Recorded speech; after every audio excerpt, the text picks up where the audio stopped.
EWS Bharat का history का सबसे गंदा सर्टिफिकेट माना जाता है, क्योंकि इसमें ये डाका क्यों डाला गया इसके बारे में आपको नहीं पता।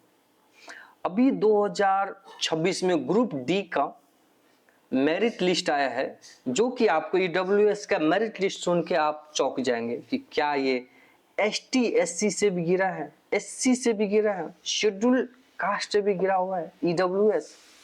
आपको ग्रुप डी का एग्जाम में 2026 का कट ऑफ जानकर जनरल का 72, ओबीसी का 71, एसटी का 61, EWS का 61 एंड SC का 58। मतलब EWS and ST same 61 and just उससे पिछले साल आपको ALP असिस्टेंट लोको पायलट जिसमें 9,970 सीट था, उसमें पटना जोन का आप EWS का सुनकर आप चौंक जाएंगे कि जो SC से भी फिर कम गया है। General 81, OBC 73, SC 51, ST 30 and EWS 41, जो कि EWS सर्टिफिकेट के लिए क्राइटेरिया रखा गया है जो कि 5 एकड़ से ज्यादा जमीन नहीं होना चाहिए, मतलब 8 बीघा से ज्यादा जमीन नहीं होना चाहिए EWS बनाने वाले के लिए। 100 वर्ग फुट से ज्यादा बड़ा घर नहीं होना चाहिए। थर्ड, नगर पालिका क्षेत्र में 100 वर्ग फीट से रेसिडेंटल जमीन ज्यादा नहीं होना चाहिए।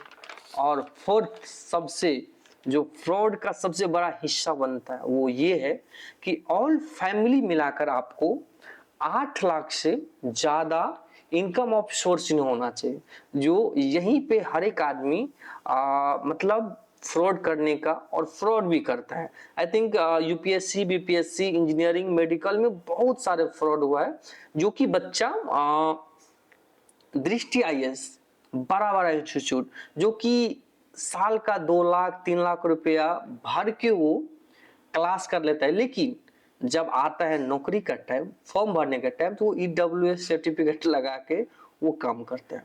आइए चलिए हम लोग जानते हैं फ्रॉड कहाँ से करता है EWS बनाने में। जब एक बच्चा को इंजीनियरिंग में या मेडिकल में या नीट में MBBS में एडमिशन करवाने का टाइम आता है, तो सबसे बड़ा यही देखा जाता है आदमी को कि इसका फैमिली का इनकम, क्योंकि सरकार गवर्नमेंट लगा है रूल कि आप 1 साल का ही इनकम सर्टिफिकेट आप दिखाए, 1 साल में कितना कमाए हैं उसका ही सर्टिफिकेट आप दिखाए, उसके आधार पर आपको EWS सर्टिफिकेट बन जाएगा।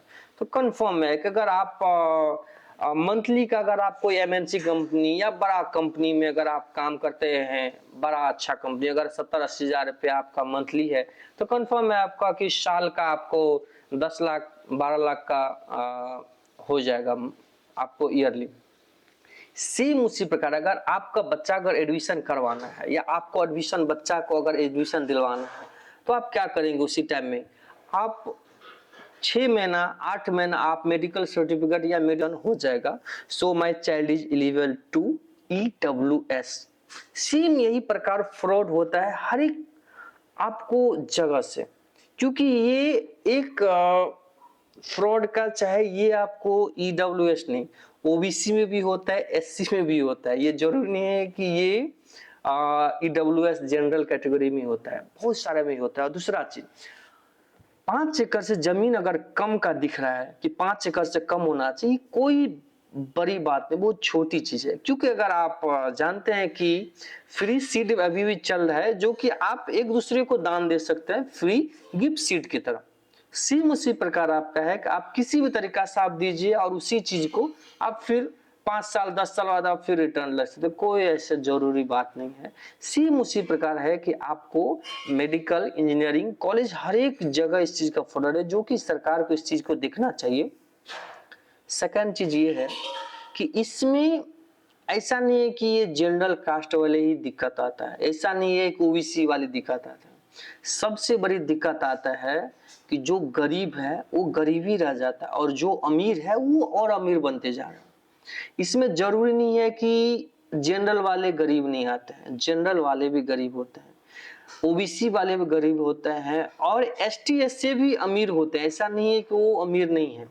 अभी जीतन राम मांझी का फैमिली अगर देखा जाए तो गरीब थोड़ी है। चिराग पासवान का फैमिली हो तो ST SC है, लेकिन उसका क्या मतलब है, वो गरीब थोड़ी है। तो इस चीज को गवर्नमेंट को इस चीज से देखना चाहिए, या आधार सीडिंग से आपको देखना चाहिए कि कितना उसका फैमिली का ट्रांजैक्शन होता है मंथली। ओके, कोई ऐसा चीज बड़ी बात नहीं है, सरकार के लिए बहुत छोटी चीज है, इसको देख कर चलना चाहिए कि किस बच्चा को एलिजिबल है और किस बच्चा एलिजिबल नहीं है। इस चीज पे हम लोग को